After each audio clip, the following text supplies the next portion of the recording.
Bilanggo sa dagat na apoy, di makahinga sa init na dumadaloy.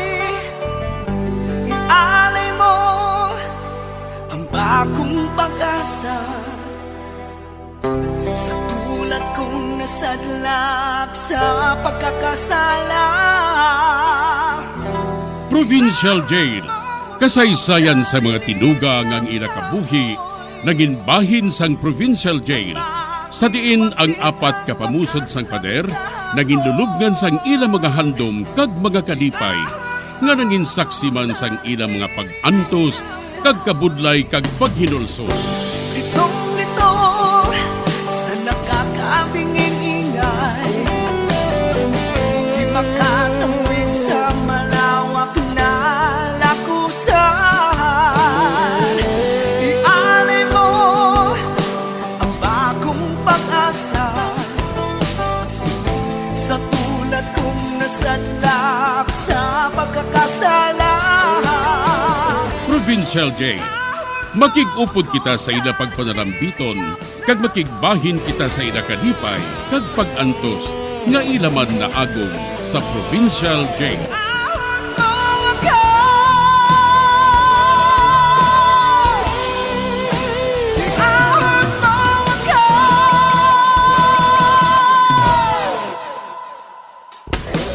Bilanggo sa dagat na apoy, di makahinga sa init na dumadaloy.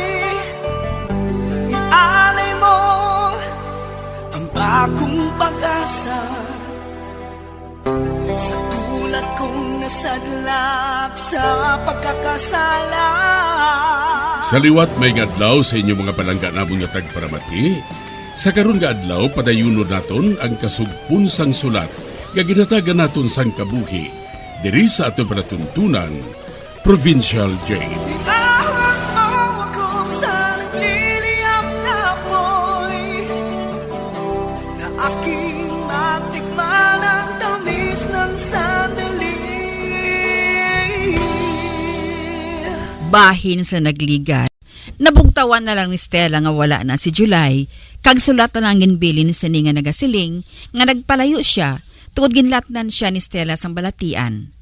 Kaginhambalan sa ni July, nga ipagwalang niya nga naglakat ini sa iban nga pungsod agad magtrabaho, para nga hindi siya mahuyan. Diri sini nga bahin, mapadayon ang akong pagsaysay diri sa Provincial Jail.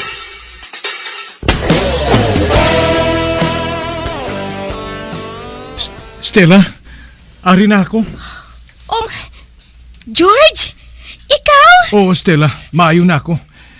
Hindi ka na magpalibog ah. George, nalipay gid ako. Kag nahiglaw naman ako sa imo. Amo man ako, Stella. Kag napangako ko, hindi na kita magbulagay paliwat. Hindi na.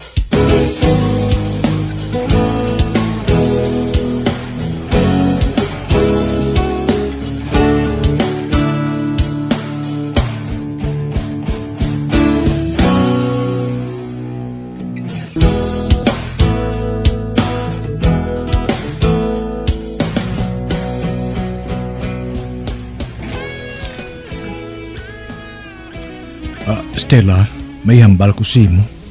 Ah? Ano na, George? Wala pa kita makahimo sang katapusan naton nga panagubilin nga duha. Ah? Anong buot mo silingon? Lang ako napatay ako, ang tanan ko nga manggad, o ang tanan ko nga pagkabutang, mabilin sa imo. Amo man ako, George.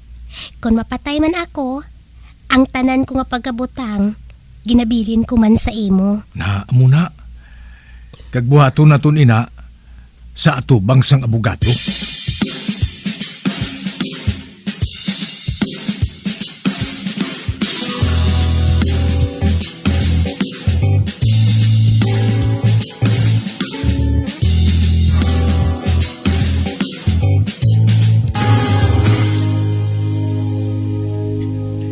Stilaga, luyag ko tani nga masaylo kita sa laing nga banwa.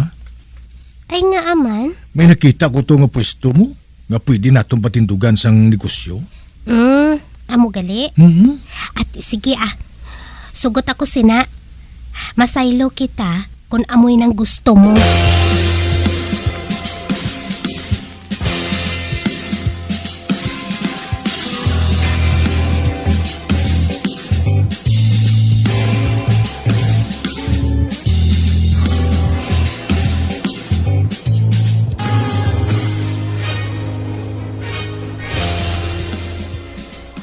Maarkila lang anay kita sa kwarto nga inidiriga.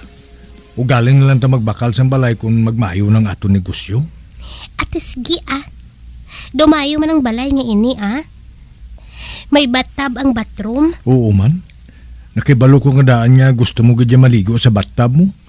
Gani amo naging kuha kung arkilahan nato.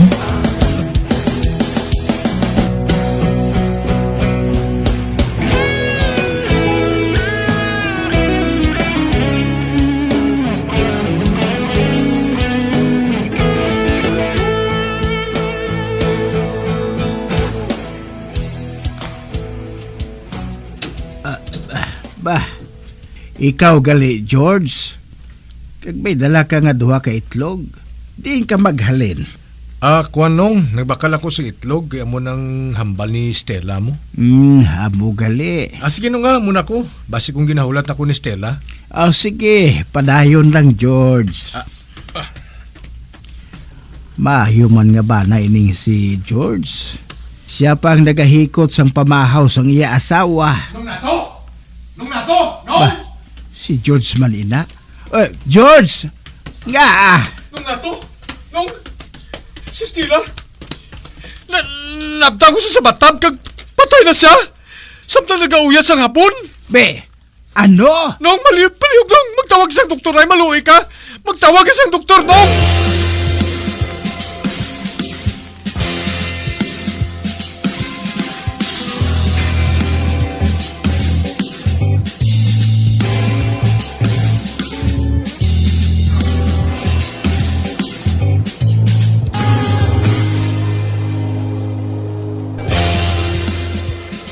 Stella, asawa ko.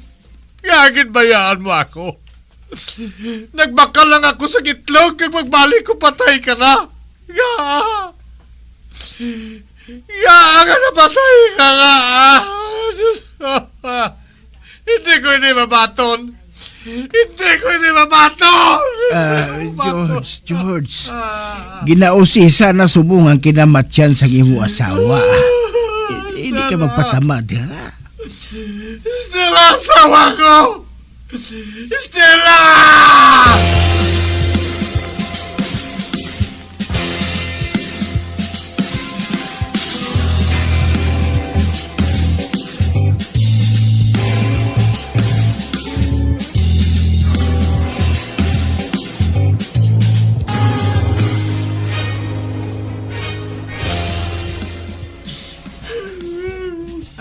Ay, makaluluoy man si George. Ginhatag na sa iya sang doktor ang death certificate. Kag napatay ang iya asawa sa bathtub. Sa rason nga aksidente ang iya kinamatyan. Asawa ko, sugata na lang ako. Bah, Mapun ako sa imo. Sugata na lang ako, Stella. Paano ako kay wala ka na? ay. Daluoy gid ako kay George. Pero alay ka. Stella. Ang pamangkot nga ang nalumo si Stella sa bathtub. Nga kagamay man lang sang bathtub. Kag nga wala niya ginpabutuang niya asawa sa bathtub. Nga ginhulat pa niya nga mag-abot ang doktor. Nga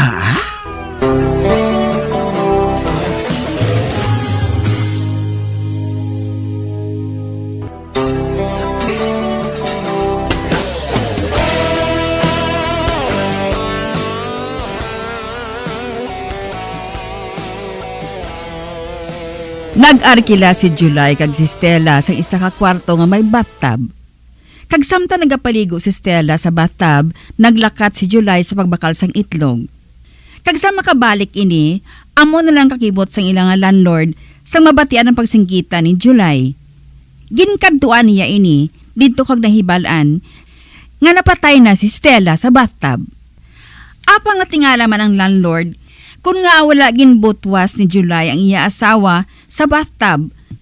Kaginhulat pa nga mag-abot ang doktor. Sa pagpadayon ko pagid. Di pasado. Wala sang dua-dua nga may labot ako sa kamatayon ni Stella. Ibaligya kong tanan niya nga mga gamit Kagkubrahon ko ang iya insurance.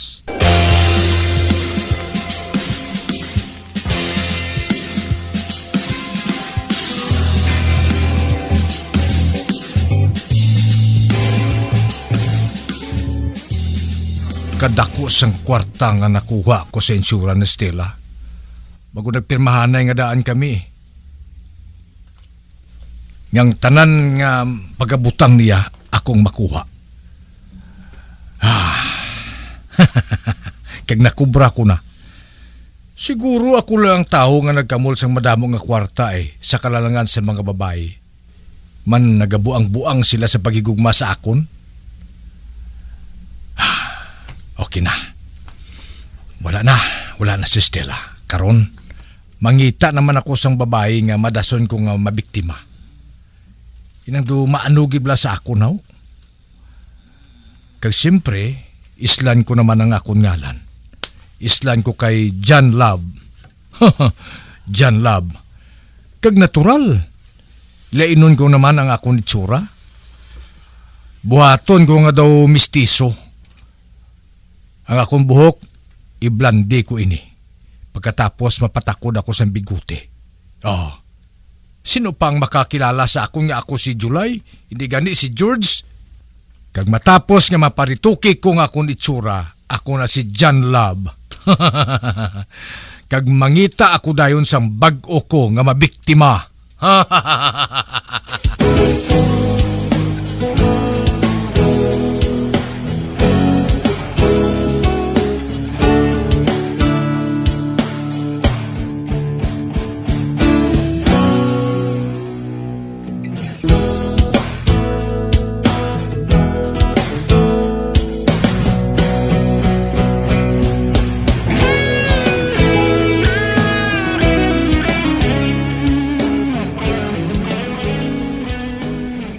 Diri ako mapungko, samtang nagainom ako sang kape. Madamo ko sa makita nga nagalabay diri. May isa ka babae nga nagatulod sang wheelchair. Tigulang ang nagasakay sa wheelchair. Ano ina? Caregiver? O hindi man. Basi kung iloy niya ina. Nakita ko. Nagtulog sa sakon. Piyo nga nagwapuhan sa sakon. Kinanglan niya makilala ko siya. Tsamba. Nahulog ang bulpin niya sa bulsa. Tsansa na di. Makilala ko na siya. Puluton kong bulpin.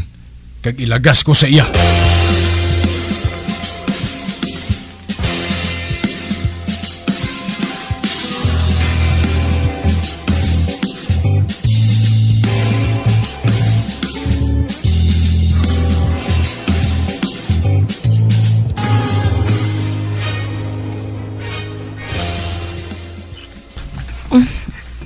Miss. Miss, madali na, miss. Ba? May gwapo nga lalaki nga nagatawag sa ako, no? Ara, nagkapalapit na siya. Miss, nahulog ang ballpen mo. Aliyo? Ha? Wala ko sang ballpen sa bulsa. Pero salamat gid, mister, ha? John Love. John Love ang ngalan ko, miss. John Love? Bagay gid sa imo ang ngalan mo ba? Salamat, miss, ha? Ay, ako gali si Alice. Kag siya ang akon ama. Ako ang iya caregiver. Luyag niya nga magpamasyal sa mall Gani nga gindala ko siya diri. Ay, salamat gid liwat sa imo, ha? Wala kaso, miss. Ate, sige. Ay, Alice, ha? Wala kaso. Base kung nagadali ang ama mo. Ate, sige, see you again. Ay,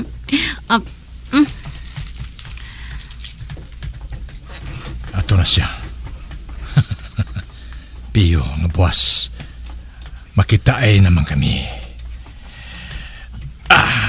Mabalik ako diri buwas.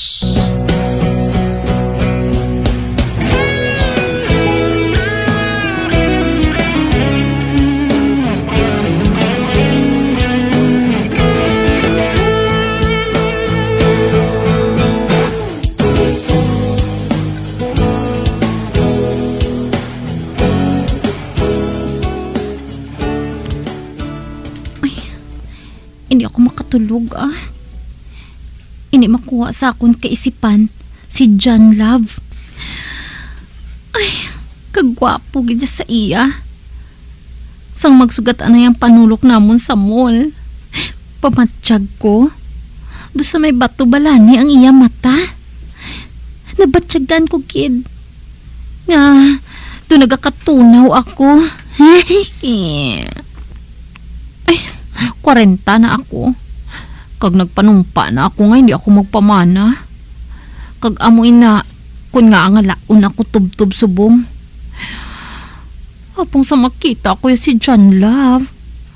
Tumalimtan ko yung ginapangako ko sa akong kaugalingon. Ay, buwas. Mabalik ako sa mall Basi kung makita ko siya liwat dito.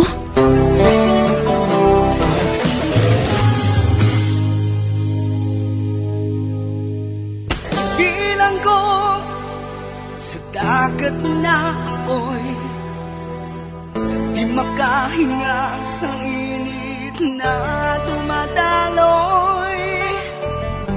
Ialay mo ang bagong pag-asa sa tulad kong nasadlak sa pagkakasala. Mga biyansod na gininyo sa pagpamati, ang katapusan nga bahin sang sulat nga aton ginatagan sang kabuhi diri sa panatuntunan, Provincial Jail, sa direksyon ni Melvin Gatuslao. Iahon mo ako sa nagliliyap na apoy, na aking matikman ang tamis ng sandali. Bombo Radio Philippines. Patuloy na #1 sa drama. Fast Radio! Bombo!